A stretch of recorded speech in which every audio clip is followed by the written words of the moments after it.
وسلم علیک یا حبیب اللہ تو امیر حرم نذیر اجل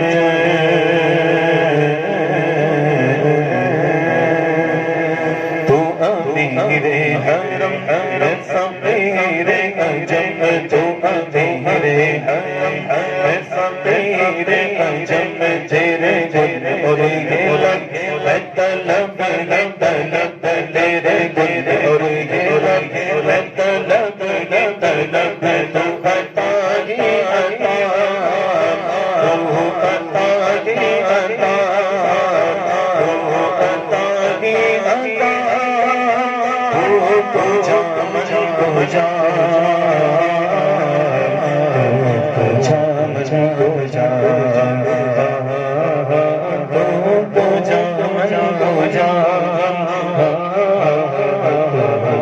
جام کو جا الہام ہے جامع تیرا الہام ہے جامع تیرا سید الہام ہے جامع تیرا قرآنی بابا ہے تیرا قرآنی بابا ہے تیرا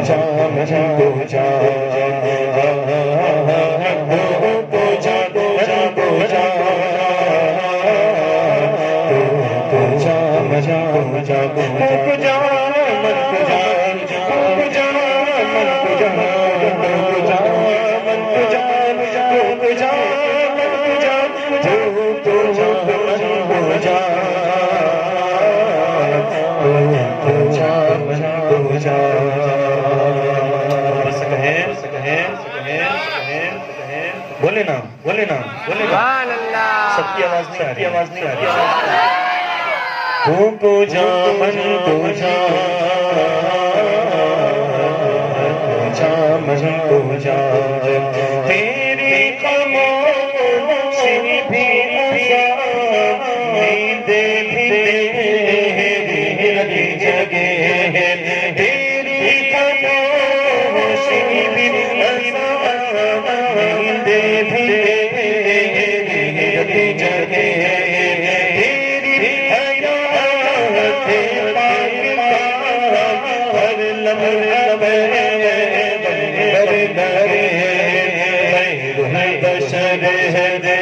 رتبہ تیرا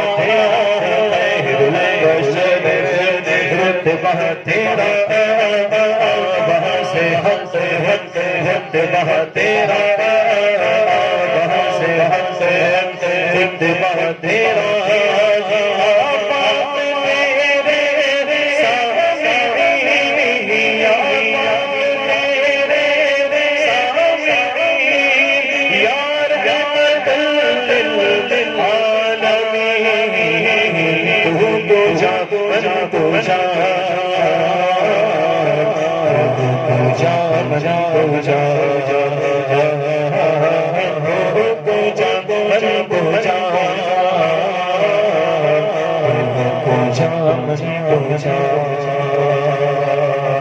محبت سے کہیں ایک ایسا کلام ہے جو ہر بچے کے ہر بڑے کے ہر بوڑھے کے زبان پر ہے، لیکن پھر بھی آپ نہیں پڑھ رہے ہیں۔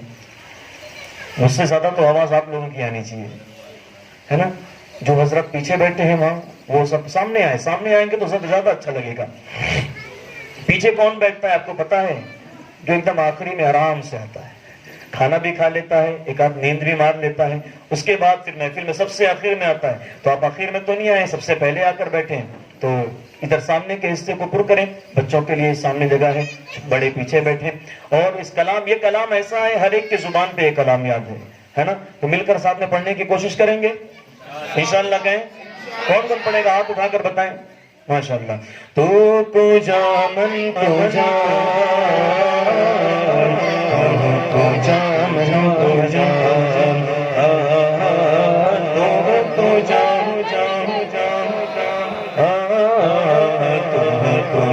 من تو جا تو ابد آخری میں ہوں دو چار پل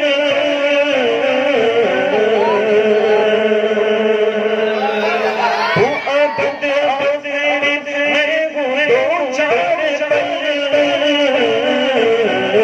تو یقین میں سکھ سکھ تو یقین میں سکھ میں عمل تو ہے معصومیت ہے میری وصیت سے تو ہے معصومیت ہے میری وصیت سے تو کرم میں خطا ہو جا تو جا تو جا تو جا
جو دیکھو گے حیران ہو جاؤ گے جو بھی دیکھے گا حیران ہو جائے گا زلف تفسیر بن جائے گی زلف تفسیر بن جائے گی چہرہ قرآن سارا نظر آئے گا چہرہ نظر آئے گا چہرہ نظر آئے گا چہرہ نظر آئے گا میرے آیا سب انبیاء کے ایمان میرے آیا سب انبیاء کے ایمان نام درج نرے لازم درود سلام لازم درود سلام لازم درود سلام لازم درود سلام سب سے اولا وہ آلہ سب سے بالا وہ آلہ ہاں اپنے مولا کا پیارا ہاں دونوں عالم کا مولا ہمارا نبی دولا ہمارا نبی دولا ہمارا نبی دولا ہمارا نبی مانگنے والوں منگو تو یوں چاہیے حضور کے در کے بھکاریوں ہاتھ اٹھا کر پڑھو کون حضور کے در کا بھکاری ہے ذرا ہاتھ اٹھا کر بتائیں مانگنے والوں منگو تو یوں چاہیے مانگنا اور کسی سے بھی کیوں چاہیے کون دیتا ہے دینے تو یوں چاہیے دینے والا یہ سچا ہمارا نبی سچا ہمارا نبی سچا ہمارا نبی سچا ہمارا نبی رک جا مصطفیٰ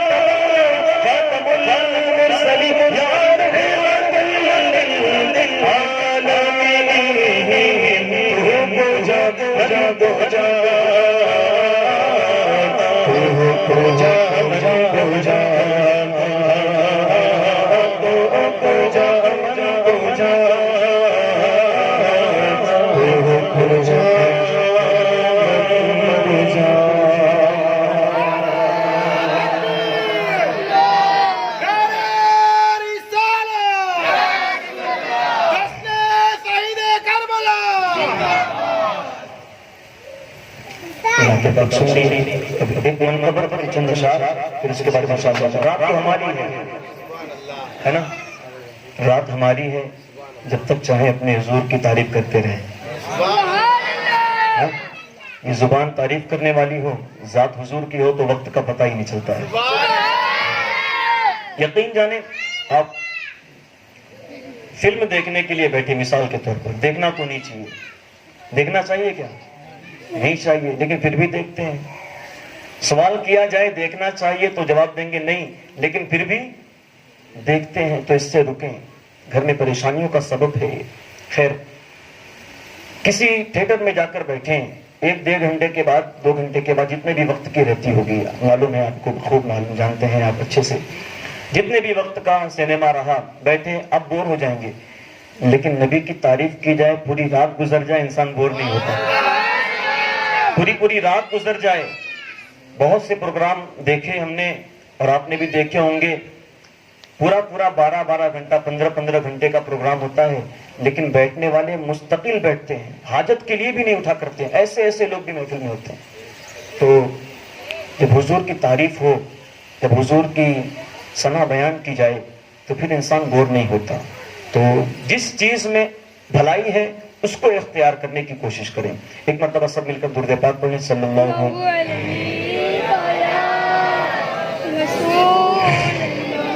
وسلم علیک یا حبیب اللہ.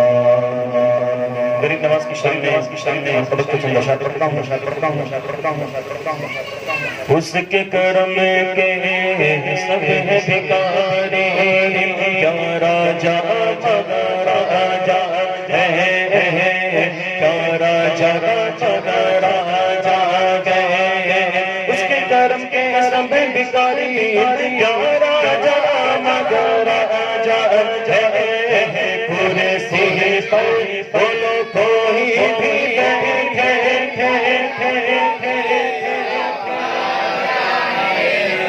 راجا تو میرا ہے، سارے گرد کا راجا میرا، راجا مگا راجا، سارے گرد کا راجا میرا، راجا سارے گرد کا راجا میرا، راجا مگا راجا. در کا گلا جب زہرا کلال گئے، در کا گلا جب زہرا کلال گئے. بے شک میرا معین محمد کی مان گئے، بے شک میرا معین محمد کی مان گئے. دیوان کو کس پاس کا آخر ملال گئے، دیوان کو کس پاس کا آخر ملال گئے. راجا پر جبر پورا خیال ہے، پورے سینے پر بولو کوئی بیٹھے. ماشاءاللہ بچہ جذبہ بہت بلند ہے. بڑو بچے مل گئے. راجا تو میرا ہے، سارے گرد کا راجا میرا، راجا مگا راجا، سارے گرد کا راجا میرا، راجا مگا راجا. راجا در کا گلا ہے، وہ زہرا کا لال ہے، در کا گلا ہے، وہ زہرا کا لال ہے. بے شک میرا معین محمد کی مان ہے، بے شک میرا معین محمد کی مان ہے. اس سرزمین گرد کے شاگوں نے کہہ دیا، اس سرزمین گرد کے شاگوں نے کہہ دیا، میں شرط لگ رہے عین کی کرسی پر بولو کوئی بیٹھے. رکھا جا گئے راجا تو میرا، راجا جے سارے گرد کا راجا میرا، راجا مگا راجا، سارے گرد کا راجا میرا، راجا مگا راجا ہم غریبوں کی صداؤں نے پکارا ہے تمہیں ہم غریبوں کی صداؤں نے پکارا ہے تمہیں کا شان مدن بنا یاگ تمہیں کا شان مدن بنا یاگ تمہیں کیسے آئے گا کوئی حرف حرف تیری کیسے آئے گا کوئی حرف حرف تیری تن کان میں کرسی بٹھا یاگ تمہیں کرسی سے وہی بھی بیٹھے راجا تو میرا ہے راجا تو میرا راجا جے سارے گرد کا گئے راجا راجا پگا راجا سارے گرد کا گئے راجا راجا پگا راجا کا جو در بدر کے ٹھوکر کے بعد کھاگ دے اس میں دیکھیں بہت بڑا ایک درد چھپا ہوا ہے آدمی در بدر کے ٹھوکریں کھائے کھانے کے بعد کچھ نہیں پاتا لیکن کس کی بارگاہ سے ملتا ہے اس شخص کے اندر سماعت کریں گے تو در بدر کی ٹھوکریں کے بعد کھاگ دے ملتا ہے کیا کسی سے ذرا آزما کے دے ملتا ہے کیا کسی سے ذرا آزما کے دے تم جن سے مل رہا ہے یہ سارے غلام گئے جن سے مل رہا ہے یہ سارے غلام گئے راجا کو دیکھنا ہے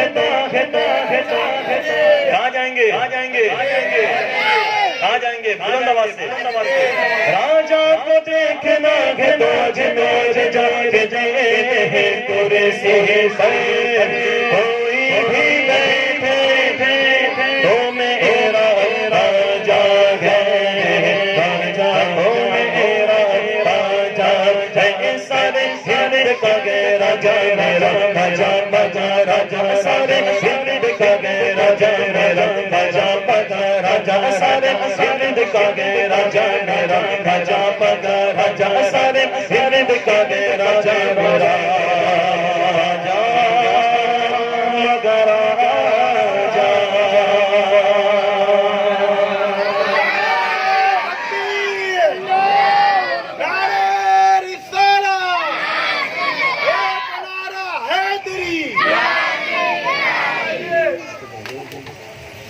سب میں قدر دے پاک پڑھیں اللہم صلی اللہ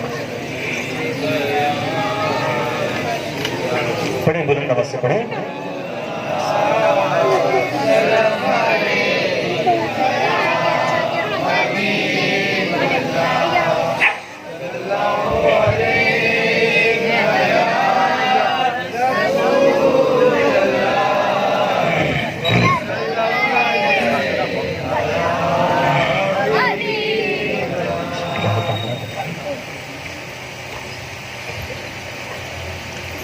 الحمدللہ سبحان اللہ الحمدللہ رب العالمین والعاقبۃ للمتقین والصلاة والسلام علی سید الانبیاء والمرسلین وعلى آلہ واصحابہ الطیبین الطاہرین اما بعد اعوذ باللہ من الشیطان الرجیم بسم اللہ الرحمن الرحیم لقد جاءکم رسول من انفسکم عزیز علیہ ما عنتم وقال رسول اللہ صلی اللہ تعالی علیہ وسلم لا يؤمن احدکم حتى اکون احب الیہ من والدہ وولدہ والناس اجمعین آمنت باللہ صدق اللہ العظیم وبلغنا رسوله النبی الامیر المختار الکریم ونحن على ذلك لمن الشاہدین والشاکرین والحمد للہ رب العالمین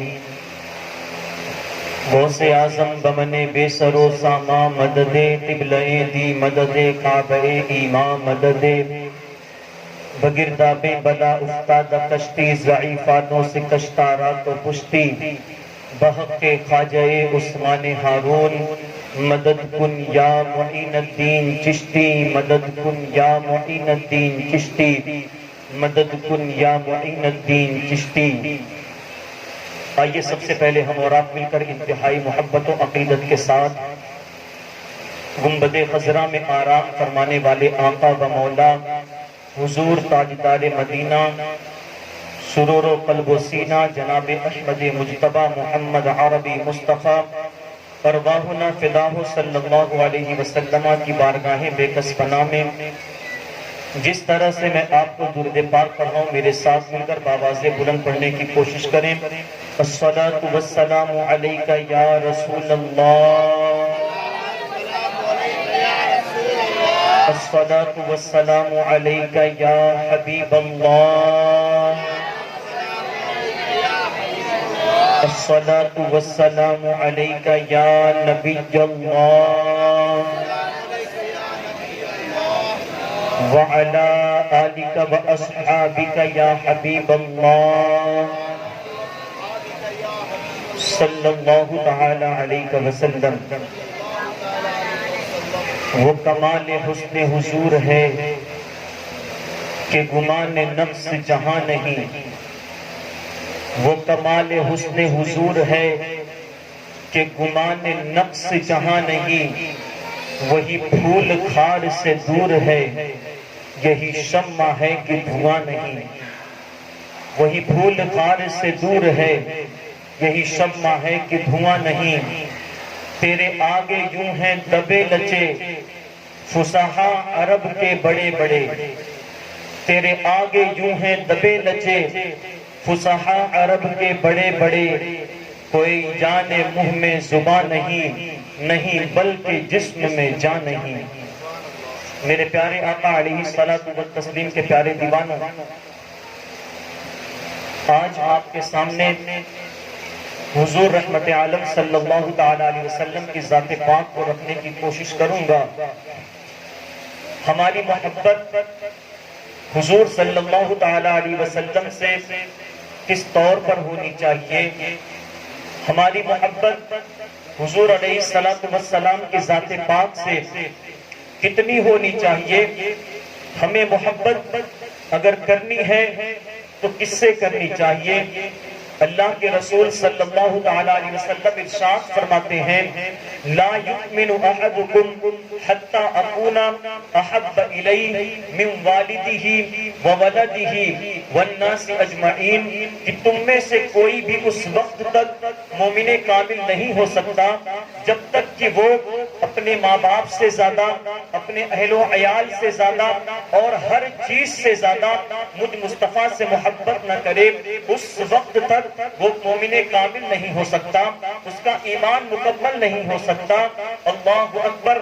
آج اپنی زندگی کا جائزہ لیں، ہماری محبت کن چیزوں سے ہوتی ہے، ہماری محبت کن چیزوں سے جڑی ہے۔ ہم محبت کرتے ہیں تو اپنے مال سے کرتے ہیں، ہم محبت کرتے ہیں تو اپنے کاروبار سے کرتے ہیں، ہم محبت کرتے ہیں تو اپنے گھر سے کرتے ہیں، ہم محبت کرتے ہیں تو اپنے والدین سے کرتے ہیں، اپنے بچے محبت کرتے ہیں، دنیا کی تمام چیزوں سے ہم محبت کرتے ہیں۔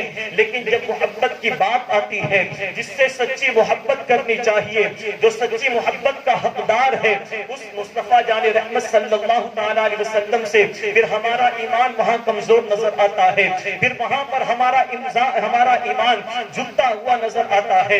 ہم ایمانی اعتبار سے اتنے کمزور نظر آتے ہیں کہ اگر کوئی یہ کہہ دے کہ اپنی تمام چیزوں کو چھوڑ کر مصطفیٰ جان رحمت صلی اللہ علیہ وسلم سے محبت کرو، تو ہمارے زبان سے یہ نکلتا ہے کہ ہم کمائیں گے نہیں تو کھائیں گے کیسے، ہم اپنے والدین کے ساتھ صحیح سے رہیں گے نہیں تو ہمیں گھروں سے نکال دیا جائے گا۔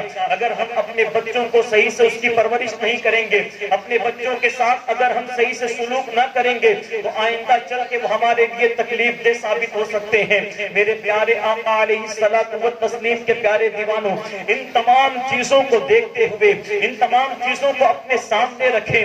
ہماری محبت کن چیزوں سے ہے، ہم محبت کن چیزوں سے کرتے ہیں، یہاں تک کہ ہمارے معاشرے کے اندر دیکھا گیا، ہمارے گھروں کے اندر دیکھا گیا اللہ ماشاء اللہ آج بھی بہت سے ایسے گھر ہیں جو گناہوں سے اپنے آپ کو بچائے رکھتے ہیں، لیکن عام طور پر دنیا کا جائزہ لینے کے بعد معلوم ہوتا ہے کہ آج محبت کی قسمیں اس طور پر لوگوں کے سامنے ہیں۔ آج محبت کا، آج عشق کا دعویٰ کرنے والے لوگ جو دنیا میں موجود ہیں ان کا عشق اس طور پر ہوتا ہے، پارکوں میں جاتے ہیں عشق کرتے ہیں، کالج میں عشق کرتے ہیں، اور اسی طرح نکڑوں پر عشق کرتے ہوئے نظر آتے ہیں، غیر محرم عورتوں سے اپنے تعلقات کو بناتے نظر آتے ہیں، غیر محرم عورتوں کو دیکھتے نظر آتے ہیں، ان کے ساتھ برے سلوک کرتے ہیں، ان کے ساتھ غلط تعلقات پیدا کرتے ہیں، یہاں تک کہ ہمارے نوجوانوں میں پایا گیا رات کے 2-2 بجے تک، کہوں گا یہ تو غلط نہ ہوگا، پوری رات غیر عورتوں سے، غیر لڑکیوں سے چیٹنگ کرتے نظر آتے ہیں، ان سے کال پر پوری رات بات کرتے نظر آتے ہیں۔ ایک غیر لڑکی سے بات کرنے کے لیے ہمارے قوم کے پاس پورا وقت ہے، پوری رات ہے، لیکن مصطفیٰ جان رحمت صلی اللہ علیہ وسلم سے محبت کرنے کے لیے ان کے پاس وقت نہیں ہے، ان کے پاس صحیح ایمان نہیں ہے، ان کے پاس ایمان کامل نہیں ہے۔ میرے پیارے آقا علیہ الصلوۃ والتسلیم کے پیارے دیوانوں، یاد رکھنا آج ہماری بھوک کی جو حالت ہے، آج کچھ گھروں میں ایسا ماحول ہے کہ رات کے وقت بنا کھانا کھائے بھی سو جاتے ہیں۔ میرے پیارے آقا علیہ الصلوۃ والتسلیم کے پیارے دیوانوں، مسلمانوں یاد رکھو، جس دن تم مصطفیٰ جان رحمت صلی اللہ علیہ وسلم سے سچی پکی محبت کرنے لگو گے، وہ دن دور نہیں کہ مصطفیٰ کی برکت سے کبھی فاقہ نصیب نہیں ہوگا، مصطفیٰ کی برکت سے کبھی بغیر کھائے تم اپنے بستر پر کروٹیں نہ بدلو گے۔ عزیزان ملت اسلامیہ، دنیا کا انسان کسی سے محبت کرتا ہے، دنیا کا انسان کسی غیر تعلقات کو بناتا ہے، تو ہوتا یہ ہے اگر گھر والوں کو محبت کے بارے میں معلوم ہو جائے تو پھر اپنی محبت کو چھپانا شروع کرتا ہے۔ کہیں ایسا نہ ہو جائے کہ میرے باپ کو پتا چل جائے کہ میرا تعلقات کسی غیر لڑکی سے ہو گیا ہے، میرا تعلق کسی غیر محرم سے ہو گیا ہے۔ اگر ابا کو معلوم ہو جائے گا تو مار کر میری حالت خراب کر دیں گے۔ اگر معاشرے والے کو پتا چل جائے کہ میری محبت کی انتہا ہو گئی ہے، انتہا تک پہنچ گیا ہوں، اور میرے محلے والوں کو معلوم ہو جائے تو شرم سے میری نگاہیں جھکتی نظر آئیں گی، معاشرے کے اندر پھر کوئی عزت نہیں رہے گی۔ لیکن جانتے ہیں آپ، دنیا کی محبت انسان کے لیے تکلیف دہ ثابت ہوتی ہے۔ دنیا کا انسان اگر کسی سے غیر تعلقات پیدا کرتا ہے، غیر محبت کرتا ہے، تو اس کی وہ محبت اس کو خودکشی تک لے کر جاتی ہے۔ یہاں تک کہ نوجوانوں میں دیکھا گیا اس طور پر محبت کرتے ہیں کہ محبت نہ ملنے کی وجہ سے چھت سے پھلانگ لگا کر کود جاتے ہیں اور اپنی جان دے دیتے ہیں، یہاں تک کہ زہر کھا کے مرنے پر اتارو ہو جاتے ہیں، یہاں تک کہ اپنے گلے میں پھانسی لگا کر مر جاتے ہیں۔ یہ دنیا کی محبت ہے، لیکن مصطفیٰ جان رحمت صلی اللہ علیہ وسلم کے حوالے سے آپ کا کیا کہنا؟ جو مصطفیٰ سے محبت کرتا ہے وہ مصطفیٰ کی محبت کبھی اس کو نقصان نہیں پہنچا سکتی، بلکہ مصطفیٰ سے محبت کرنے والا اگر محبت کو چھپاتا ہے تو وہ ایسے کرنی بنتا ہے، اور اگر مصطفیٰ سے محبت کرنے والا محبت کو ظاہر کرتا ہے تو بلال حبشی کی شکل میں نظر آتا ہے۔ اویس قرنی نے محبت کو چھپائی تو اویس قرنی جیسی ایک عظیم شخصیت نظر آئی۔ بلال حبشی نے، اویس قرنی نے محبت کو چھپائی تو اللہ کے رسول صلی اللہ تعالیٰ علیہ وسلم اپنے 2 صحابی کو اویس کی بارگاہ میں بھیجے اور اپنا جبہ عطا فرمایا، اور فرمایا کہ جا کر اویس قرنی کو میرا یہ جبہ دے دینا۔ دیکھیں محبت چھپانے والا، حضور سے محبت چھپانے والے کا مقام کیا ہے۔ ہم محبت چھپاتے ہیں تو اس لیے کہیں ہماری توہین نہ ہو جائے، معاشرے میں ہماری کوئی عزت نہ باقی رہے گی، اس لیے لوگ محبت کرتے ہیں تو چھپاتے ہیں۔ لیکن مصطفیٰ سے محبت کرنے والا اگر محبت کو چھپاتا ہے تو سرکار دو عالم صلی اللہ تعالیٰ علیہ وسلم کی طرف سے صحابی کو بھیجا جاتا ہے اور کہتے ہیں اللہ کے رسول علیہ السلام کہ اویس قرنی کو میرا یہ جبہ دے دینا اور اویس سے کہنا کہ میری امت کی مغفرت کی دعا کریں۔ یہ اویس قرنی کی شان ہے، اور بلال حبشی نے محبت کو ظاہر کیا۔ بلال حبشی نے جب حضور سے محبت ہوئی تو زمین پر لٹا کر ان کے اوپر پتھر رکھے گئے، گرم ریت پر بلال حبشی کو لٹایا گیا، طرح طرح کی تکلیفیں دی گئیں، لیکن پھر بھی حضور سے محبت کم نہ ہوئی، جتنی تکلیف دیتے رہے اتنی محبت بڑھتی گئی، اور ہوا یہ کہ جب محبت بڑھی تو اللہ کے رسول صلی اللہ تعالی علیہ وسلم نے بلال کو زمین سے اٹھا کر کعبے کی چھت پہ کھڑا کر دیا. بلال کو زمین سے اٹھا کر کعبے کی چھت پر کھڑا کر دیا. دنیا کا کوئی انسان ایسا نہیں ہے جو کعبے کی چھت پر چڑھ کر کبھی اذان دیا ہو، لیکن بلال حبشی کی وہ ذات ہے، ان کی وہ شان ہے کہ حضور سے محبت کرنے کے بعد ان کا وہ مقام ہوا کہ بلال حبشی کو کعبے کی چھت پر چڑھ کر اذان دینے کا حکم دیا. بلال حبشی کو چھت پر چڑھایا کعبے کی. میرے پیارے آقا علیہ الصلوۃ والتسلیم کے پیارے دیوانوں، آج حضور کے نام پر ہم جمع تو بلا شبہ ہوتے ہیں، اس میں کوئی شک نہیں. حضور صلی اللہ تعالی علیہ وسلم کے نام پر ہم جمع تو ہوتے ہیں، لیکن صرف فارمیلٹی پوری کرنے کے لیے آتے ہیں. باتوں کو سنتے ہیں، سبحان اللہ کی صدائیں لگاتے ہیں، کانوں تک باتیں جاتی ہیں، لیکن اپنے دلوں میں اس کو جگہ نہیں دیتے. اپنے دلوں تک پہنچانے کے لیے اپنے دل میں راستہ نہیں بناتے. ضرورت اس بات کی ہے کہ جب یہاں پر آئے ہیں تو حضور صلی اللہ تعالی علیہ وسلم کی سیرت کو سن کر اپنے دل میں اس کو جگہ دیں اور حضور کی سیرت پر عمل کرنے کی کوشش کریں. میرے پیارے آقا علیہ الصلوۃ والتسلیم کے پیارے دیوانوں، آج دنیا کا جائزہ لیں تو آپ کو معلوم ہوگا غیر قوم آج مسلمانوں کے لیے سر درد بن چکی ہے.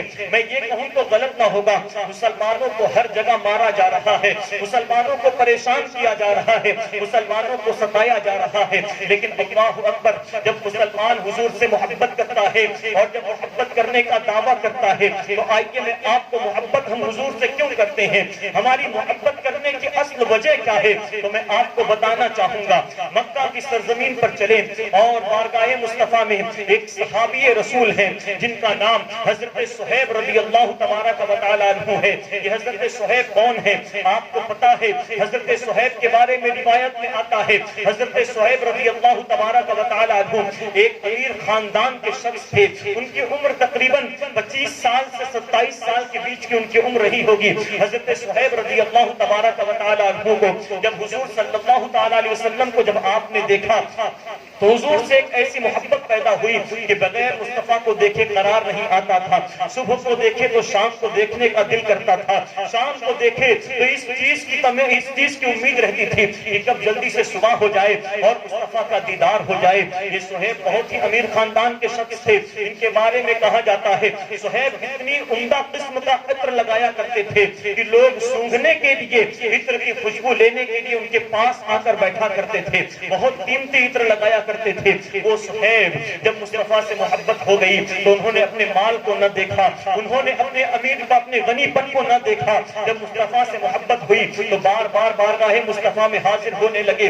کسی نے آ کے ان کے والدین سے کہا کہ تم جانتے ہو تمہارا جو بیٹا صہیب ہے اب وہ مصطفیٰ کے پاس جاتا ہے، محمد کے پاس جا کر دیر دیر تک کھڑا رہتا ہے، ان کی باتوں کو سنتا ہے، ان کی باتوں کو سن کر کھڑے رہتا ہے، اور جب اس کا دل نہیں بھرتا تو پھر دیکھنے کے لیے آیا کرتا ہے. عزیزان ملت اسلامیہ، جب حضرت صہیب کے ماں باپ کو یہ معلوم ہوتا ہے کہ صہیب اب محمد عربی صلی اللہ علیہ وسلم کے پاس جانے لگا ہے تو وہ کہتے ہیں اس پر حضرت صہیب پر پابندی لگاتے ہیں کہ اگر تو ہمارے گھر سے نکل کر اگر محمد کے پاس گیا تو پھر میں تمہیں اپنی جائیداد سے کوئی حق نہیں دوں گا، ایک پیسہ تم کو نہیں دوں گا. عزیزان ملت اسلامیہ، حضرت صہیب رضی اللہ تبارک و تعالی عنہ اپنے والدین سے فرماتے ہیں کہ کوئی بات نہیں، تم جہاں جاؤ مجھ سے دستخط لے سکتے ہو، میں تم سے کچھ نہیں مانگتا ہوں، بس مجھے مصطفیٰ کا دیدار چاہیے، بس مجھے آمنہ کے لال کا دیدار چاہیے. عزیزان ملت اسلامیہ، حضرت صہیب رضی اللہ تبارک و تعالی عنہ نہیں مانتے ہیں، بار بار اپنے گھروں سے نکل کر بارگاہ مصطفیٰ میں حاضر ہوتے ہیں، مصطفیٰ جان رحمت صلی اللہ علیہ وسلم کی باتوں کو سنتے ہیں. پھر کچھ دن کے بعد کوئی خبر پہنچانے والا خبر پہنچاتا ہے ان کے والدین تک کہ صہیب ابھی بھی نہیں مانتے، اور بار بار مصطفیٰ کے پاس آتے ہیں، ان کی باتوں کو سنتے ہیں. جب ماں باپ نے یہ سنا کہ صہیب کو منع کرنے کے بعد بھی صہیب نہیں مانتے تو اس کے بعد ان کے والدین نے ان کو زنجیر کے اندر جکڑ دیا اور جکڑ کے ایک گھر کے اندر قید کر دیا.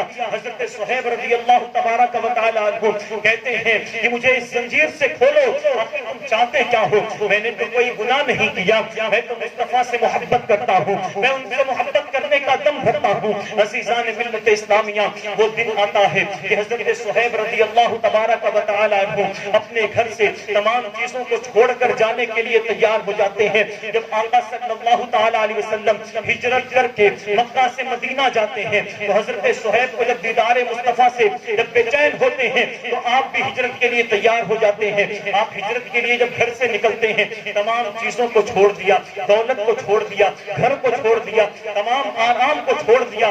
صہیب اب مدینہ کے لیے نکلے ہیں اور اس لیے نکلے کسی دولت کے لیے نہیں, کسی خزانے کے لیے نہیں, بلکہ مصطفیٰ کے دیدار کے لیے نکلے ہیں. اللہ اکبر. میرے پیارے آقا علیہ الصلوۃ والتسلیم کے پیارے دیوانوں, حضرت صہیب اپنے گھر سے چند قدم چلے ہی تھے کہ آپ کی والدہ زور سے آواز دیتی ہے, صہیب تم نے تمام چیزوں کو چھوڑ دیا, اپنے باپ کی دولت چھوڑ کر تم جا رہے ہو, لیکن تمہارے جسم پر جو کپڑا ہے وہ تمہارے باپ کی کمائی کا کپڑا ہے. اگر تم جا رہے ہو تو اس کپڑے کو بھی اتار کر جاؤ. حضرت صہیب کے عشق پر قربان جائیں. مصطفیٰ کی محبت وہاں غالب آتی ہے. حضرت صہیب جو اپنے باپ کی کمائی کا کپڑا پہنے تھے اس کو نکال دیتے ہیں اور نکال کر اپنی ماں کے ہاتھ میں رکھ دیتے ہیں اور وہاں سے نکل جاتے ہیں. ان کا باپ کہتا ہے کہ اے لوگوں سنو سنو, مکہ کے گنڈوں کو بلاتا ہے اور کہتا ہے کہ صہیب کو راستے میں پکڑ لینا اور ان کو اتنا مارنا کہ وہ مکہ آنے کے لیے مجبور ہو جائیں. گنڈے وہاں تک پہنچتے ہیں, حضرت صہیب کو تلاش کرتے کرتے ان کو پا جاتے ہیں. پانے کے بعد حضرت صہیب رضی اللہ تبارک و تعالی عنہ کو اتنا مارتے ہیں کہ حضرت صہیب زخم کی تاب نہ لا پاتے اور زمین پر ڈھیر ہو جاتے ہیں. جب وہ لوگ دیکھتے ہیں کہ صہیب کے اندر اب طاقت نہیں ہے تو گنڈے کہتے ہیں کہ اے صہیب ابھی بھی وقت ہے, ابھی بھی تمہارے پاس وقت ہے, ابھی وقت گیا نہیں ہے, تم مکہ کی طرف پھر سے پلٹ چلو. حضرت صہیب کہتے ہیں ایسا ہرگز نہیں ہو سکتا. جب ارادہ کر لیا ہے آمینہ کے لال کے پاس جانے کا تو اب صہیب کا قدم مکہ کی طرف نہیں بڑھے گا بلکہ مدینہ کی طرف جائے گا اور آمینہ کے لال کا دیدار کرے گا. وہ تمام گنڈے جو ہے جب صہیب کو دیکھتے ہیں زمین پر ڈھیر ہے تو چھوڑ کر چلے جاتے ہیں. حضرت صہیب زخم کی تاب نہ لاتے ہوئے بے ہوش ہو جاتے ہیں. ایک دن پورا گزرتا ہے. جب دوسرے دن حضرت صہیب رضی اللہ تعالیٰ عنہ کو جب ہوش آتا ہے تو آپ مکہ سے پھر سفر کرتے ہیں مدینہ کی جانب. آپ جانتے ہیں تقریباً مکہ سے مدینے کا جو سفر ہے وہ 400 کلومیٹر کا سفر ہے. اتنا لمبا سفر جو کہ 9 دن کا مانا جاتا ہے اور صہیب پیدل سفر کر کے 9 دن کے بعد مدینہ پہنچے ہوں گے. عزیزان ملت اسلامیہ, زخم سے بدن جو ہے نڈھال ہے, زخم سے بدن چور ہے اور صہیب جب مدینہ میں اپنے قدم کو رکھتے ہیں اللہ کے رسول صلی اللہ تعالی علیہ وسلم اپنے صحابہ کے ساتھ موجود ہوتے ہیں. صحابہ عرض کرتے ہیں یا رسول اللہ آپ کس کا انتظار کر رہے ہیں, کیا کوئی وقت آنے والا ہے, کیا کوئی قافلہ مدینے پہنچنے والا ہے, آپ جو اس راستے پر دیکھ رہے ہیں. اللہ کے رسول صلی اللہ علیہ وسلم ارشاد فرماتے ہیں اے میرے صحابہ سنو سنو, کوئی قافلہ نہیں آنے والا, کوئی وقت نہیں آنے والا, بلکہ میرا ایک عاشق آنے والا ہے, بلکہ میرا ایک محب آنے والا ہے, میرا ایک عاشق مدینہ آ رہا ہے. اللہ اکبر. جب صحابہ وہاں موجود ہوتے ہیں حضرت صہیب قریب آتے ہیں تو صحابہ کہتے ہیں یا رسول اللہ یہ تو صہیب ہیں, یہ تو بہت امیر خاندان کے ہیں. اللہ کے رسول فرماتے ہیں ہاں ہاں یہ بہت امیر خاندان سے تعلق رکھتے ہیں لیکن یہ ہمارے پاس آنے والے ہیں. حضرت صہیب رضی اللہ تبارک و تعالی عنہ بارگاہ مصطفیٰ میں حاضر ہوتے ہیں. اللہ کے رسول صلی اللہ تعالی علیہ وسلم اپنے ہاتھوں کو کشادہ کرتے ہیں, صہیب کو اپنے بدن سے لگاتے ہیں, اپنے جسم سے لگانے کے بعد معانقہ کرتے ہیں اور جسم کے اوپر اللہ کے رسول صلی اللہ علیہ وسلم کے جسم مبارک پر جو چادر تھی اپنے بدن سے چادر نکال کر حضرت صہیب کو اٹھاتے ہیں اور ان کو دعا دیتے ہیں. حضرت صہیب چادر اوڑھنے کے بعد اللہ کی بارگاہ میں دعا کے لیے ہاتھ اٹھاتے ہیں اور دعا کرتے ہیں کہ میرے مولا دنیا کا مال و دولت چھوٹا تو چھوٹا لیکن تیرے محبوب کا دامن نہیں چھوٹا, کیونکہ اگر کوئی چیز دنیا میں کام آنے والی ہے اور آخرت میں کوئی محبت کام آنے والی ہے تو دنیا کی دولت نہیں بلکہ وہ آمینہ کی لال کی محبت ہے جو دنیا میں بھی کام آئے گی اور آخرت میں بھی کام آنے والی ہے. نعرہ تکبیر, نعرہ رسالت, ایک نعرہ حیدری. میرے پیارے آقا علیہ الصلوۃ والتسلیم کے پیارے دیوانوں, حضرت صہیب کے بارے میں آتا ہے جب تک آپ دنیا میں رہے اسی چادر پر اپنا گزارا کیا، جب تک دنیا میں رہے اسی چادر مصطفیٰ پر اپنا گزارا کیا، اور روایت میں آتا ہے جب آپ کا انتقال ہوا تو اسی چادر کے اندر آپ کو کفن دیا گیا اور زمین میں لٹایا گیا۔ میرے پیارے آقا علیہ الصلوۃ والتسلیم کے پیارے دیوانوں، آج یہ پاکھنڈی کہتے ہیں، ناموس مصطفیٰ کے اوپر اپنی انگلیاں اٹھاتے ہیں، بارگاہ مصطفیٰ کے اندر بدتمیزیاں کرتے ہیں، ان سے کہہ دو کہ آج بھی مسلمان زندہ ہے، اپنے اوپر آنچ تو برداشت کر سکتا ہے، مسلمان اپنے اوپر ظلم تو سہ سکتا ہے، لیکن جب نبی کی بات آئے گی تو مسلمان خاموش نہیں رہ سکتا۔ میرے پیارے آقا علیہ الصلوۃ والتسلیم کے پیارے دیوانوں، یہ حضرت صہیب رضی اللہ تعالیٰ عنہ ہیں جو مدینہ پہنچے اور بارگاہ مصطفیٰ میں حاضر ہوئے۔ دیکھیں ان کی محبت کتنی پکی تھی۔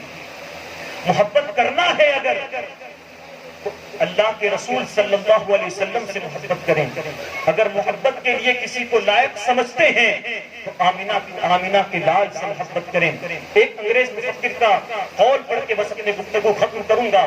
ایک انگریز مفکر نے کہا تھا محبت کے لیے 3 چیزوں کا ہونا ضروری ہے، محبت کے لیے 3 چیزوں کا ہونا ضروری ہے۔ اس نے پہلی چیز کہی تھی کہ جس سے تم محبت کرنا چاہتے ہو اس کے اندر بیوٹی ہونا چاہیے، یعنی وہ خوبصورت ہو۔ محبت کرنے کے لیے وہ انگریز مفکر وہ نہ جانے کس کے لیے بولا ہوگا کہ 3 چیزوں کا ہونا ضروری ہے، لیکن کوئی کسی کے لیے بولے ہمیں تو اپنا محبوب یاد آتا ہے۔ اللہ کے رسول صلی اللہ علیہ وسلم سے بڑھ کر بھی کیا کوئی خوبصورت ہے؟ کوئی نہیں ہے۔ بیوٹی کی بات کرتا ہے وہ انگریز مفکر، کہتا ہے کہ اگر محبت کسی سے کرنی ہو تو اس کے اندر خوبصورتی کا ہونا ضروری ہے۔ آئیں بارگاہ مصطفیٰ میں چلتے ہیں اور دیکھتے ہیں کہ یہاں خوبصورتی کتنے عروج پر ہے۔ میرے پیارے آقا علیہ الصلوۃ والتسلیم کے پیارے دیوانوں، اللہ کے رسول صلی اللہ تعالیٰ علیہ وسلم کے جسم کے حوالے سے حضرت ابو ہریرہ رضی اللہ تبارک و تعالیٰ عنہ روایت کرتے ہیں کہ میں نے اللہ کے رسول صلی اللہ علیہ وسلم کے جسم کو دیکھا، آپ کا جسم اتنا نازک تھا کہ ریشمی کپڑے بھی اس کے آگے کتاب نہ لا سکتے تھے، اتنا خوبصورت آپ کا جسم تھا۔ اللہ کے رسول صلی اللہ تعالیٰ علیہ وسلم کے سر مبارک کے حوالے سے صحابہ روایت کرتے ہیں کہ اللہ کے رسول صلی اللہ تعالیٰ علیہ وسلم کا سر مبارک تھوڑا بڑا تھا، جو کہ خوبصورتی کی ایک بہت بڑی نشانی ہے۔ اللہ کے رسول صلی اللہ تعالیٰ علیہ وسلم کی جو آنکھ مبارک ہے اس کے حوالے سے صحابہ فرماتے ہیں کہ اللہ کے رسول صلی اللہ علیہ وسلم کی آنکھیں تھی مگر ہماری آنکھوں کی طرح نہیں تھی، زمین میں دیکھتی تھی تو تحت الثری تک دیکھتی تھی، آسمان میں دیکھتی تھی تو لوح محفوظ کے تحریروں کو پڑھ لیا کرتی تھی۔ اللہ کے رسول صلی اللہ تعالیٰ علیہ وسلم کی آنکھیں ہمیشہ سرمگی ہوا کرتی تھی، ایسا لگتا تھا کہ آپ کی آنکھوں میں قدرتی طور پر سرما لگا ہوا ہے۔ میرے پیارے آقا علیہ الصلوۃ والتسلیم کے پیارے دیوانوں، اسی طرح اللہ کے رسول صلی اللہ تعالیٰ علیہ وسلم کے ہاتھ کی بات کروں تو ہاتھ کی یہ شان تھا کہ امام عالی مقام حضرت امام احمد رضا خان فاضل بریلوی رحمۃ اللہ تعالی علیہ ارشاد فرماتے ہیں کہ نور کے چشمے لہرائے دریا بہے،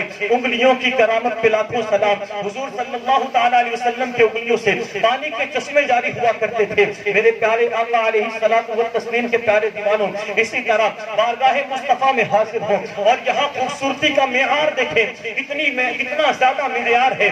ہم جو بال جھاڑتے وقت جو مانگ نکالتے ہیں اس مانگ کے حوالے سے حضرت اعلیٰ حضرت رضی اللہ تعالیٰ عنہ فرماتے ہیں لیلۃ القدر میں مطلع الفجر حق، مانگ کی استقامت پہ لاکھوں سلام۔ حضور علیہ الصلوۃ والسلام کی مانگ کبھی نہ بگڑی۔ آج ہمارے گھروں کے اندر دیکھیں، خواتین جب بال جھاڑتی ہیں یا جب مرد حضرات بال جھاڑتے ہیں تو جب اپنے بالوں کے اوپر کنگھی لگاتے ہیں ان کو بار بار اپنی مانگ نکالنا پڑتا ہے، لیکن اللہ کے رسول صلی اللہ علیہ وسلم کی یہ شان تھی، آپ کو کبھی مانگ نہ نکالنا پڑا بلکہ آپ کی مانگ بالکل استقامت پر تھی، بالکل سیدھی تھی، کبھی آپ کو صحیح نہیں کرنا پڑا۔ اسی طرح پیشانی کی بات کریں تو امام احمد رضا خان فاضل بریلوی رضی اللہ تعالیٰ عنہ فرماتے ہیں کہ جس کے ماتھے شفاعت کا صحرا رہا اس زمین سعادت پہ لاکھوں سلام۔ کس طور پر حضور علیہ السلام کے جسم کے ایک عضو کے اوپر حضرت اعلیٰ حضرت اپنی تعریف کرتے ہیں اور کس طور پر کرتے ہیں۔ اگر بھاؤں کی بات کروں تو اعلیٰ حضرت فرماتے ہیں کہ جس کے سجدے کو محراب کعبہ جھکی، ان بھاؤں کی لطافت پہ لاکھوں سلام۔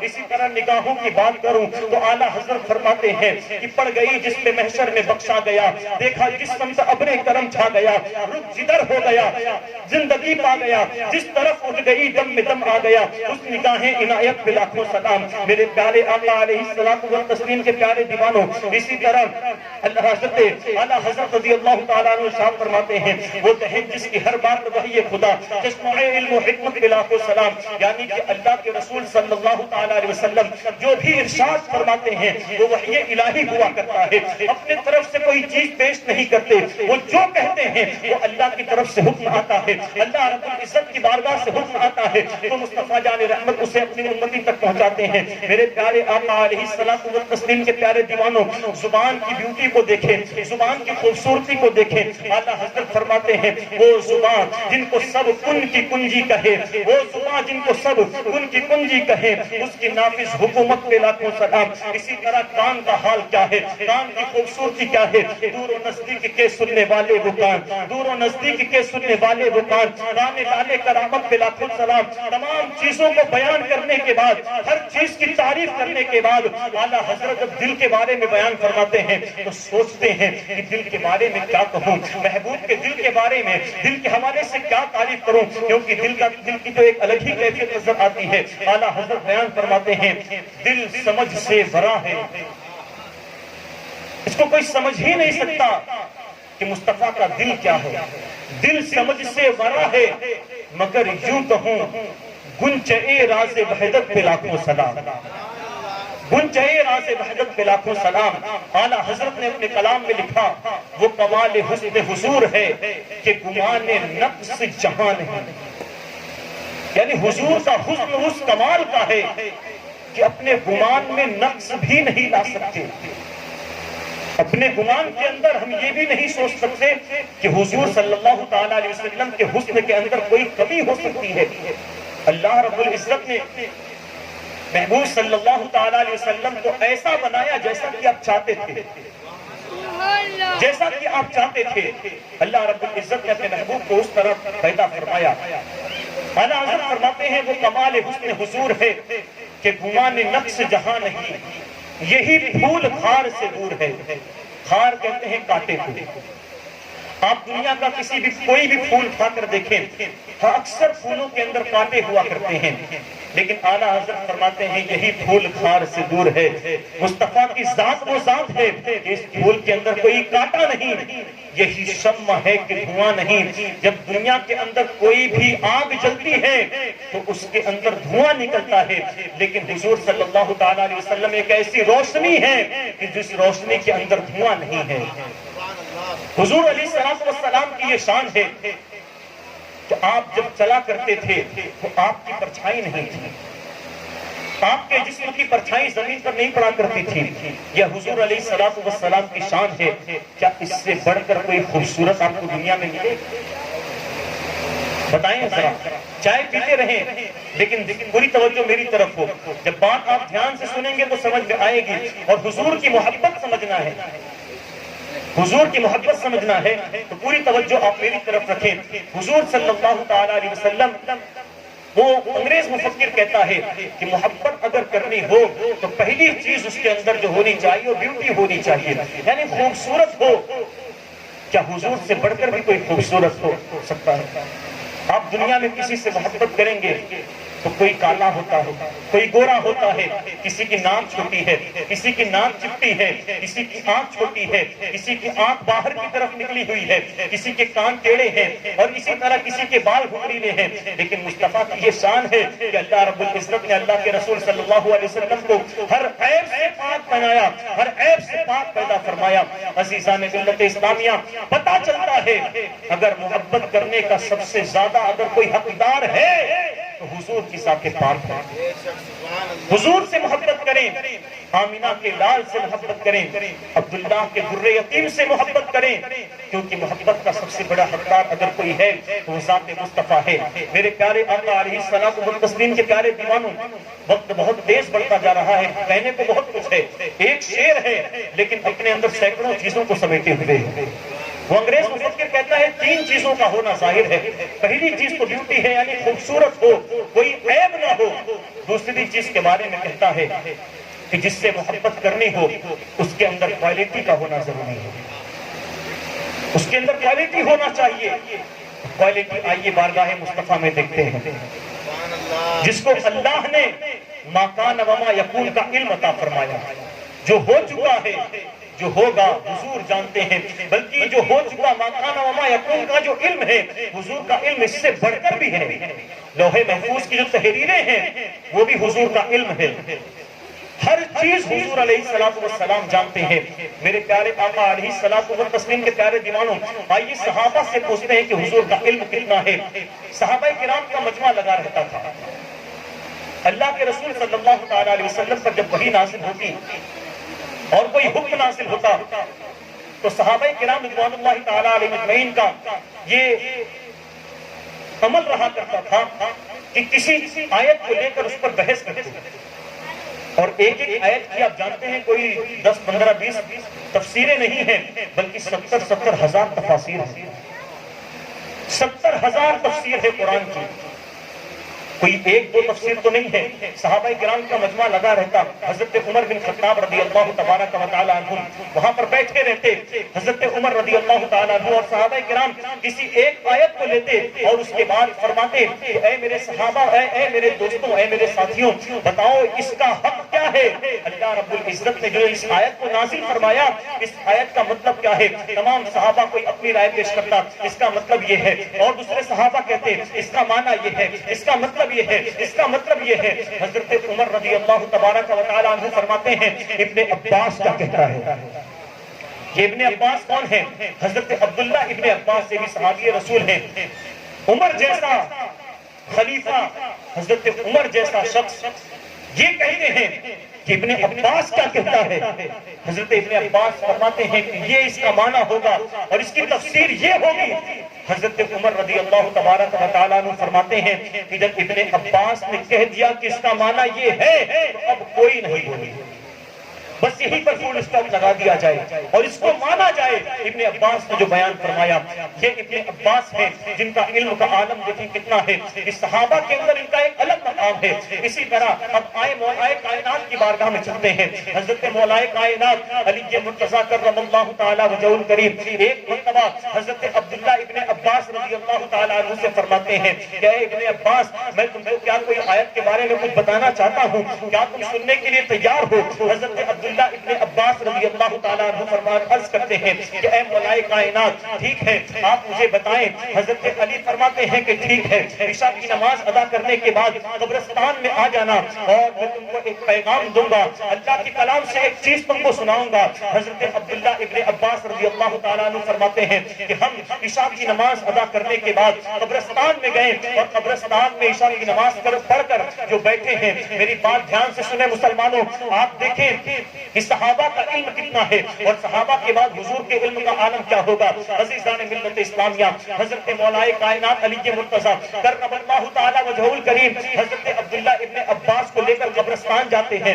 اور وہاں پر جب آپ تفسیر شروع کرتے ہیں، کسی آیت کی تفسیر نہیں بلکہ بسم اللہ الرحمن الرحیم کا جو با ہے، با بسم اللہ میں جو با لکھا ہوا ہے جس کو بے کہتے ہیں، بے، اس با کا بھی نہیں بلکہ با کے نیچے جو نقطہ ہے، نقطہ، اس نقطے کی تفسیر بیان کرتے ہیں، اس نقطے کے بارے میں بیان کرتے ہیں. بیان کرتے جاتے ہیں، کرتے جاتے ہیں، کرتے جاتے ہیں، کرتے جاتے ہیں. باقی نقطے کے حوالے سے اتنا بیان کرتے ہیں کہ حضرت عبداللہ ابن عباس رضی اللہ تعالیٰ عنہ ارشاد فرماتے ہیں کہ مولا کائنات نے عشاء کی نماز پڑھ کر باقی نقطے کی جو تفسیر شروع کی تو فجر کا وقت آ گیا.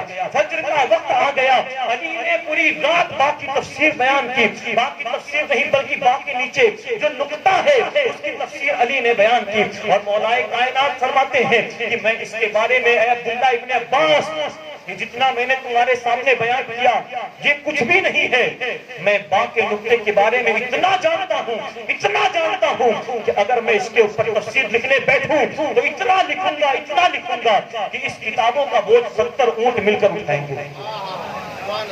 70 اونٹ مل کر اٹھائیں گے. اب دیکھیں یہاں پر حضرت عبداللہ ابن عباس کا علم مولا کائنات کے علم کے سامنے کیسا ہے.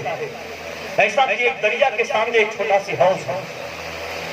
جب صحابہ کا یہ عالم ہے تو مصطفیٰ جان رحمت صلی اللہ تعالی علیہ وسلم کا کیا عالم ہوگا. گویا کہ مولا کائنات کا پورا علم مصطفیٰ جان رحمت صلی اللہ علیہ وسلم کے علم کے سامنے ایسا ہے جیسا کہ دریا کے سامنے ایک چھوٹا سی حوض ہو. بتائیں ایسی کوالٹی لا سکتے ہیں جس کے پاس اتنا علم ہو؟ خوبصورتی تو بھری پڑی ہے، ان سے زیادہ کوئی حسین نہیں. وَأَحْسَنُ مِنْكَ لَمْ تَرَ قَطُّ عَيْنِي، وَأَحْسَنُ مِنْكَ لَمْ تَرَ قَطُّ عَيْنِي فرمایا گیا. حضور سے بڑھ کر کوئی خوبصورت میں نے پایا ہی نہیں، حضور سے زیادہ خوبصورت کسی کو نہیں پایا گیا. علم کی بات دیکھیں، حضور کا علم کتنا زیادہ ہے. میرے پیارے آقا علیہ الصلوۃ والتسلیم کے پیارے دیوانوں، اسی طرح کوالٹی اگر دیکھنا ہے تو بارگاہ مصطفیٰ میں آپ کو ایک چیز اور بتاتا چلوں کہ کوالٹی مصطفیٰ جان رحمت صلی اللہ علیہ وسلم کی کیا ہے. راوی بیان کرتے ہیں حضرت حلیمہ سعدیہ رضی اللہ تبارک و تعالی عنہ. ہمارا ماننا ہے، ہم تمام یہ مانتے ہیں کہ جتنے معجزات اور انبیاء کرام علیہ السلام کو دیا گیا وہ تمام کے تمام معجزات بارگاہ مصطفیٰ میں بدرجہ عدم موجود ہیں. اور نبیوں کو حضرت موسیٰ علیہ السلام کا معجزہ یہ تھا کہ حضرت موسیٰ نے دریا پر اپنی چھڑی ماری تو دریا پھٹ گیا اور راستہ بن گیا اس کے اندر. لیکن میرے نبی کی یہ شان ہے، انگلی کا اشارہ کیا، چاند دو ٹکڑے ہوا. چھڑی مارنا نہیں پڑا بلکہ صرف اشارہ کیا اور چاند دو ٹکڑے ہوا. حضرت موسیٰ علیہ السلام کا یہ معجزہ ہے کہ حضرت موسیٰ علیہ السلام نے پتھر پر چھڑی ماری تو وہاں سے پانی کے چشمے جاری ہوئے. لیکن ہمارے نبی کی یہ شان ہے کہ انگلیوں سے پانی کے چشمے نکلا کرتے تھے. امام کہتے ہیں انگلیاں ہیں فیض پر، ٹوٹے ہیں پیاسے جھوم کر، ندیاں پنجاب رحمت کی ہے جاری واہ واہ. یہاں ایک الگ ہی مقام ہے اللہ کے رسول صلی اللہ تعالی علیہ وسلم کے بارے میں اور نبیوں کے حوالے سے. ہمارا یہ عقیدہ ہے کہ ان کو اللہ رب العزت نے بے شمار معجزے عطا فرمائے، لیکن ہمارا عقیدہ یہ بھی ہے کہ وہاں جو معجزے ہیں وہ بدرجہ عدم آمینہ کے لال کے اندر موجود ہے.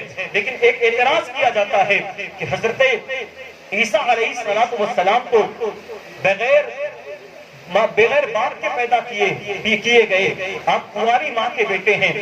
تو اب یہاں پر ایک اعتراض ہوتا ہے کہ کیا ہمارے نبی بھی کنواری ماں کے بیٹے ہیں؟ بلا شبہ، بلا کسی شک و شبہ کے میں آپ کو بتانا چاہوں گا کہ حضرت عیسیٰ علیہ السلام نے ایک کنواری کو اپنا ماں بنایا. لیکن یہاں حضور کی شان یہ ہے کہ حضرت حلیمہ سعدیہ رضی اللہ تبارک و تعالی عنہ بیان فرماتی ہیں کہ جب میں اپنے گھر سے مصطفیٰ کو لینے کے لیے نکلی اور جب میں مکہ پہنچی تو مکہ کی تمام عورتوں نے امیر گھرانے کے بچوں کو لے لیا. میری قسمت میں آمینہ کا لال لکھا ہوا تھا، میری قسمت چمکنے والی تھی، میری قسمت کا ستارہ اور عروج پر جانے والا تھا. حضرت حلیمہ سعدیہ رضی اللہ تبارک و تعالی عنہ بیان فرماتی ہیں کہ میں حضرت عبد المطلب سے مصطفیٰ جان رحمت صلی اللہ تعالی علیہ وسلم کو مانگی اور اپنے گود میں سمیٹ کر جب میں مکہ سے اپنے گھر کے لیے روانہ ہونے کے لیے چاہی تو میری وہ اونٹنی جو بہت کمزور تھی اب اتنی طاقتور نظر آنے لگی کہ وہ اونٹنی بہت تیز رفتار سے چل رہی تھی. اور جب میری اونٹنی مکہ سے باہر نکلی تو اس نے 3 سجدے کیے، کعبے کی طرف اپنا چہرہ کر کے میری اونٹنی نے 3 سجدے کیے اور سجدہ کرنے کے بعد ہم حوازن کی طرف نکلے. اور جب ہم جس راستے سے گزرتے، بنظر زمین سے گزرتے تو بنظر زمین ہریالیوں میں تبدیل ہو جایا کرتے تھے. سوکھی چراگاہ سے گزرتے وہ سوکھی چراگاہ ہری بھری ہو جایا کرتی تھی. حضرت حلیمہ سعدیہ رضی اللہ تبارک و تعالی عنہ بیان فرماتی ہیں کہ میں کائنات عالم کو، میں کائنات کی آبرو کو اپنی گود میں سمیٹ کر اپنی اونٹنی پر سوار ہو کر آگے بڑھ رہی تھی ایک مقام پر جس کا نام بنو سلیم ہے. حضرت سعدیہ فرماتی ہیں کہ جب میں بنو سلیم کے مقام پر پہنچی تو میں نے کیا دیکھا، 3 عورتیں جو کہ کنویں سے غسل کر کے ابھی باہر نکلی ہیں، ابھی ان کی شادی نہیں ہوئی ہے، وہ ابھی بلاغت کے منزل پر ابھی دستک دیے ہیں ان لوگوں نے. وہ تینوں عورتوں نے جب میری گود کے اندر آمینہ کے لال کو دیکھا، عبداللہ کے لخت جگر کو دیکھا تو کہنے لگی کہ واہ واہ یہ کتنا خوبصورت بچہ ہے، یہ کتنا حسین بچہ ہے، اس کی خوبصورتی کا عالم کیا ہے، کاش کاش کاش ہم شوہر والی ہوتی تو اس کو دودھ پلانے کا شرف حاصل ہوتا ہمیں بھی. کاش اگر ہم شوہر والی ہوتی, ہم شادی شدہ ہوتے تو اس بچے کو ہم دودھ پلاتے. حلیمہ کہتی ہیں کہ جیسے ان لوگوں نے اپنے دلوں میں تمنا کیا کہ کاش ہم شوہر والی ہوتی تو اس بچے کو اپنا دودھ پلاتی. حلیمہ کہتی ہیں کہ مصطفیٰ جان رحمت صلی اللہ تعالیٰ علیہ وسلم میرے گود سے گویا کہ اچھل کر جانے کی کوشش کر رہے تھے. حلیمہ مجاز جانتی تھی, گود سے نکال کر مصطفیٰ جان رحمت صلی اللہ تعالیٰ علیہ وسلم کو ان کنواری عورتوں کو دیتی ہیں. جیسے ہی وہ تینوں کنواری عورتیں مصطفیٰ جان رحمت صلی اللہ علیہ وسلم کو اپنے سینے سے لگاتی ہیں, اللہ کی طرف سے ان کے سینے میں غذا کی شکل میں دودھ جاری ہو جاتا ہے اور وہ تینوں اپنے مصطفیٰ جان رحمت صلی اللہ علیہ وسلم کو دودھ پلاتی ہیں. حضرت عیسیٰ علیہ السلام کا معجزہ ہے کہ حضرت عیسیٰ نے ایک کنواری کو اپنی ماں بنایا, اور میرے نبی کا یہ معجزہ ہے کہ میرے نبی نے 3 کنواریوں کو اپنا مانا. ہمارے نبی کا یہ معجزہ ہے کہ 3 کنواریوں کو اپنی ماں بنائی. اب بتائیں اور انبیاء سے بڑھ کر یہاں تمام کی تمام چیزیں موجود ہیں. ایسی کوالٹی لا کر دکھائیں. کیا ایسی کوالٹی دنیا کے کسی شخص کے اندر ملے گی؟ ہم محبتیں تو کرتے ہیں, بہت محبتوں کا دم بھرتے ہیں, محبتوں کے لیے اپنی جائیداد لٹانے کو تیار ہو جاتے ہیں. اگر جس سے ہم محبت کرتے ہیں اگر وہ یہ کہہ دے کہ مجھے اتنے پیسوں کی ضرورت ہے, ہم اپنے پیسوں کا منہ نہیں دیکھتے, اس کو دیتے ہوئے نظر آتے ہیں. بس وہ لوٹتی ہیں اور ہم لٹاتے چلے جاتے ہیں. لیکن جہاں لٹاتے ہیں وہاں بات یہ ہے کہ خود حضور عطا فرماتے ہیں. کیا آپ تھک گئے ہیں؟ تھکے تو نہیں ہیں. تھوڑی باتیں اور ہیں آپ کے سامنے عرض کروں گا, اس کے بعد گفتگو ختم کروں گا. کیونکہ جب بات چھڑی ہے عشق کی تو پھر عشق کی بات پوری ہونی چاہیے, تاکہ سمجھ میں آئے کہ عشق اگر کرے تو کس سے کرے. اگر عشق کرنا ہے تو کیا دنیا کے اندر جو غیر محارم ہیں, ہمارے نوجوانوں کے جو تعلقات آج غلط ہو چکے ہیں, غلط لڑکیوں کے پیچھے اپنا پورا وقت گزار دیتے ہیں, اور وہ عورتیں, وہ لڑکیاں جو غلط مردوں کے پیچھے اپنی پوری زندگی ختم کر دیتی ہیں, کیا یہ محبت کے لائق ہوتے ہیں یا نہیں ہوتے ہیں؟ بارگاہ مصطفیٰ سے یہ سبق ملتا ہے کہ محبت کا سب سے بڑا اگر کوئی حقدار ہے تو مصطفیٰ جان رحمت صلی اللہ علیہ وسلم کی ذات پاک ہے. اس انگریز مفکر نے کہا تھا کہ محبت کے لیے 3 چیزوں کا ہونا ضروری ہے. پہلی بیوٹی ہونی چاہیے, یعنی خوبصورتی ہو اس کے اندر. دوسری کوالٹی ہو, کوالٹی میں نے آپ کے سامنے بیان کی. دنیا کے اندر کیسا بھی انسان لا کر دکھائیں ایسی کوالٹی نہیں ملے گی. تیسری چیز اس انگریز مفکر نے کہا تھا جس سے محبت کرنی ہو اس کے اندر تیسری چیز ریئلٹی ہونی چاہیے, یعنی پیور ہو, ایک دم بالکل ملاوٹ نہ ہو اس کے اندر, پیور ہو ایک دم. سامنے صوفی بن کر کھڑا ہوتا ہے, نگاہیں جھکاتا ہے, لیکن پیٹھ کے پیچھے شیطان کا ننگا ناچ نچتا ہے, یہ خوبصورتی نہیں ہے. سامنے بہت ادب کرتا ہے لیکن پیٹھ کے پیچھے جا کر گالیاں دیتا ہے, یہ اس کے اندر ریئلٹی نہیں ہے. ریئلٹی دیکھنا ہے تو بارگاہ مصطفیٰ میں چلیں. اگر بارگاہ مصطفیٰ کے اندر دیکھیں کہ یہاں ریئلٹی کیسے موجود ہے. عزیزان ملت اسلامیہ, آپ کو معلوم ہوگا کہ اللہ کے رسول صلی اللہ تعالیٰ علیہ وسلم کو مکہ والوں نے نکالا تھا. مکہ کے لوگوں نے مصطفیٰ جان رحمت صلی اللہ تعالیٰ علیہ وسلم کی دعوت و تبلیغ سے پریشان ہو کر آپ پر ظلم و ستم کے پہاڑ توڑے گئے. طائف کے بازار میں میرے آقا کو پتھروں سے اتنا مارا گیا کہ آپ کے جسم سے خون نکل کر آپ کے نالین شریف میں گئے, اور بتایا جاتا ہے, روایت میں آتا ہے کہ خون کی وجہ سے آپ کا پیر آپ کے نالین میں چپک گیا تھا. اتنا کافروں نے مارا تھا حضور علیہ السلام کو. جب کافر تنگ آ گئے تو مصطفیٰ جان رحمت صلی اللہ تعالیٰ علیہ وسلم کو مکہ سے نکلنے پر مجبور کیے. لیکن پھر وہ دن بہت دور نہیں تھا کہ جب مصطفیٰ جان رحمت صلی اللہ تعالیٰ علیہ وسلم فاتح مکہ بن کر تشریف لائے, اور حضور کی شان یہ تھی, حضور اپنے اونٹنی کے اوپر بیٹھ کر جب مکہ فتح ہوا, اللہ رب العزت نے قرآن مقدس کی پوری سورت نازل فرمائی. سورہ فتح کے نام سے سورت 26ویں پارے کے اندر موجود ہے. اللہ رب العزت ارشاد فرماتا ہے, اِنَّا فَتَحْنَا لَكَ فَتْحًا مُبِينًا, کہ اے محبوب ہم نے آپ کو فتح مبین عطا فرمائی. اے محبوب ہم نے آپ کو فتح مبین عطا فرمائی، اور وہ فتح بھی کیسی فتح تھی۔ اللہ کے رسول صلی اللہ تعالی علیہ وسلم یہاں ریئلٹی دیکھیں کہ کتنی پیورٹی یہاں پر حضور علیہ السلام کی ذات میں ہے۔ وہ لوگ جو مکہ سے نکالے تھے آپ کو، جب فاتح مکہ بن کے آپ تشریف لاتے ہیں، اپنی اونٹنی پر سوار ہیں، تمام کافروں کی گردن جھکی ہوئی ہے۔ کفار سوچ رہے ہیں اب ابرو کا اشارہ ہوگا، سب کی گردنیں مار دی جائیں گی، سب کو ختم کر دیا جائے گا، کیونکہ اب مکہ فتح ہو چکا ہے۔ اب محمد صلی اللہ تعالی علیہ وسلم فاتح مکہ بن کر آئے۔ ہر انسان جانتا تھا، جن لوگوں نے حضور کو تکلیفیں دی وہ تمام کے تمام جانتے تھے کہ اب ہماری خیر نہیں ہے۔ اگر کسی جج کے پاس آپ جائیں تو کوئی جج ایسا نہیں پوچھے گا کہ بتا تجھے کیا سزا دوں، وہ خود اپنا فیصلہ کرتا ہے۔ لیکن قربان جائیں آمینہ کے لال پر، میرے آقا صلی اللہ تعالی علیہ وسلم ارشاد فرماتے ہیں، اے کفار مکہ بتاؤ اب تمہارے ساتھ کیا سلوک کیا جائے۔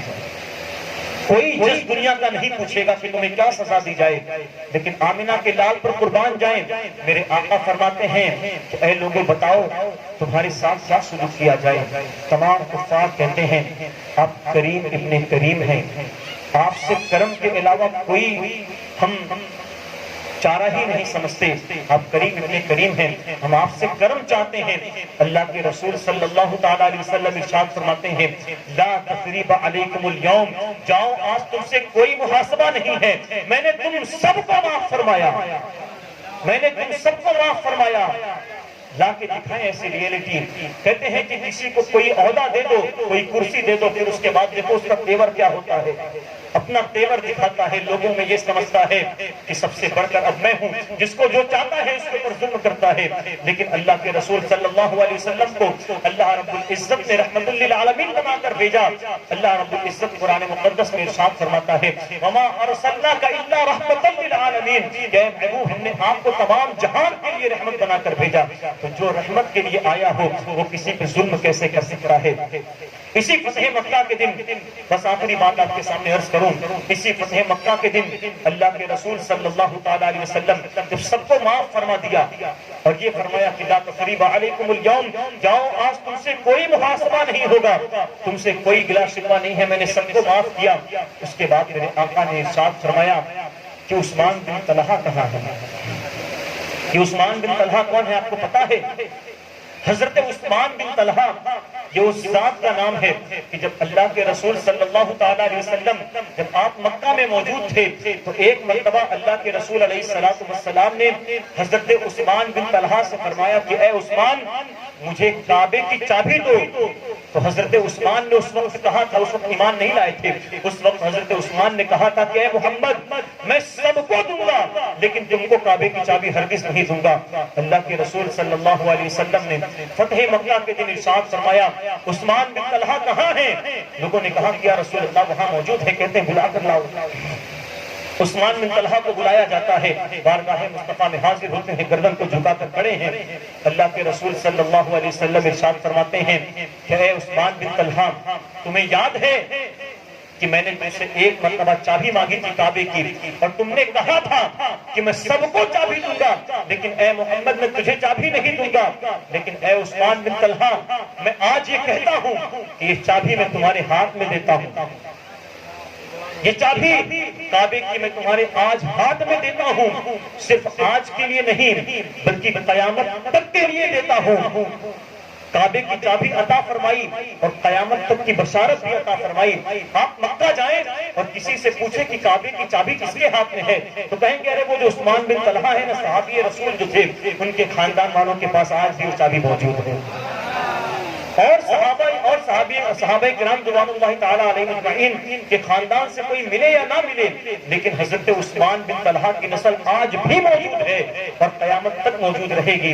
یہاں سمجھ میں آتا ہے کہ محبت کرنی ہے تو اللہ کے رسول صلی اللہ علیہ وسلم سے سچی پکی محبت کریں، اپنی خرافات کو بند کریں، ایک دوسرے پر بری نگاہ ڈالنے سے اپنی نگاہوں کو روکیں، نگاہوں کے حوالے سے اپنے آپ کو بری نگاہ کرنے سے بچائیں۔ کہتے ہیں کہ جب تم عذاب کی تاب نہ لا سکو تو ایسا گناہ بھی مت کرو۔ ایک شخص کے بارے میں آتا ہے وہ کہتا ہے کہ ایک عورت گناہ کے ارادے سے میری پاس آئی. بنی اسرائیل کا واقعہ ذکر کیا جاتا ہے, بہت طویل ہے, بس مختصر بیان کر کے میں اپنی گفتگو ختم کروں. وہ شخص بہت بڑا عابد و زاہد تھا. جب محلے والوں نے دیکھا کہ بہت عبادت گزار ہے تو وہ اس کو بھٹکانے کے چکر میں لگ گئے. ایک فاحشہ عورت کو اس کے پاس بھیجے اور اس کو کہہ دیا کہ تو بہت حسین و جمیل ہے, ہم چاہتے ہیں کہ اس آدمی کو تو بگاڑ دے اور اس کو تباہ و برباد کر دے. وہ عورت, وہ فاحشہ عورت جاتی ہے, اس عابد کے دروازے پہ دستک دیتی ہے, اندر آنے کی اجازت مانگتی ہے, لیکن وہ عابد اجازت نہیں دیتا. بہت بار اصرار کرنے کے بعد بارش ہوتی ہے, اس وقت وہ عورت کو اجازت دیتے ہیں. وہ عابد اندر آنے کے بعد وہ عورت اپنی خواہشات کو پورا کرنے کے لیے اس عابد و زاہد کے سامنے آتی ہے. وہ عابد و زاہد کہتا ہے کہ اگر میں اللہ کے عذاب کو اگر برداشت کرنے کی تاب رکھتا ہوں تو پھر میں تیرے ساتھ گناہ کرنے کی لذت اٹھانے کے لیے تیار ہوں. وہ عابد جاتا ہے, آگ جلتی رہتی ہے, اس کے اوپر اپنی انگلی کو جلاتا ہے, کہتا ہے میں تیرے ساتھ گناہ نہیں کر سکتا کیونکہ اس آگ کو میں برداشت نہیں کر پا رہا, تو جہنم کی آگ کو میں کیسے برداشت کر پاؤں گا. میری دوستوں, بزرگوں اور خواتین اسلام, آپ کے سامنے آخر میں پیغام دینا چاہتا ہوں کہ اگر اللہ کے عذاب کو برداشت کرنے کی تاب رکھتے ہو تو پھر گناہوں کا ارادہ کرو. کوئی ایسا انسان نہیں ہے جو اللہ کے عذاب کو برداشت کر سکے, اور اللہ کا عذاب بہت دیر تک نہیں دیکھتا اپنے بندوں کو, کیونکہ فرماتا ہے ان بطش ربک لشدید, کہ بے شک تیرے رب کی پکڑ بہت سخت ہے. وہ دن دور نہیں کہ جب ہماری بھی پکڑ ہو تو ہمیں اپنے آپ کو گناہوں سے بچانے کی ضرورت ہے. اللہ رب العزت ہم سب کو کہنے سننے زیادہ عمل کی توفیق عطا فرمائے, ہمارے گناہوں کو معاف عطا فرمائے, ہم سب کو حضور علیہ الصلوۃ والسلام سے سچی پکی محبت کرنے کی توفیق عطا فرمائے, دنیا کے گناہوں سے, ہر قسم کے گناہوں سے بچنے کی توفیق عطا فرمائے. وما علینا الا البلاغ. السلام علیکم ورحمۃ اللہ وبرکاتہ. کھڑے ہو جائیں, صلاۃ والسلام علیکم.